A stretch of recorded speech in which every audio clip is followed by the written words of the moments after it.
दुई दिन भीषण वर्षा पूरा राज्य को वर्षा चेतावनी अति भीषण वर्षा पाई आज 4 जिला को रेड वार्निंग जारी करिछि पाणीपाग विभाग। कलाहांडी रायगड़ा कोरापुट और मालकानगिरी को रेड वार्निंग जारी होइछि। सेपरि प्रबल अति प्रबल वर्षा पाई 9 जिला को ऑरेंज वार्निंग जारी होइछि। बाकी समस्त जिल्ला रे मध्य प्रबल वर्षा संभावना रहिछि। काली पाई अति भीषण वर्षा पाई 5 जिला को रेड एवं प्रबल अति प्रबल वर्षा पाई 8 जिला को ऑरेंज वार्निंग जारी करिछि पाणीपाग विभाग।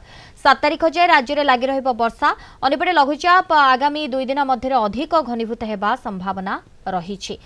फल समुद्र अशांत रहिबो। तेणु आज ठारू आसंता 7 तारिख पर्यंत समुद्र मध्य को न जिबाकू मत्स्यजीवी को बारण करा दैछि।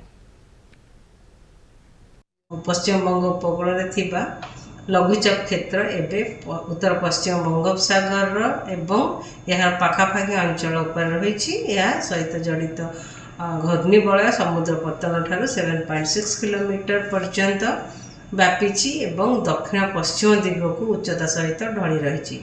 आगामी 2 दिन मध्य यह अधिक घनीभूत होबार संभावना रही। जे देखा पूर्वानुमान आगामी 24 घंटा मध्य राज्यर अधिकांश स्थान हल्का मध्यम वर्षा रही संभावना रही। सहित प्रबल अति प्रबल इवेन अत्यंत प्रबल किंबा एक्सट्रीमली हेवी रेनफॉल होबार संभावना रही। 4 जुलाई राज्य अधिकांश स्थान हल्का मध्यम वर्षा रही संभावना रही।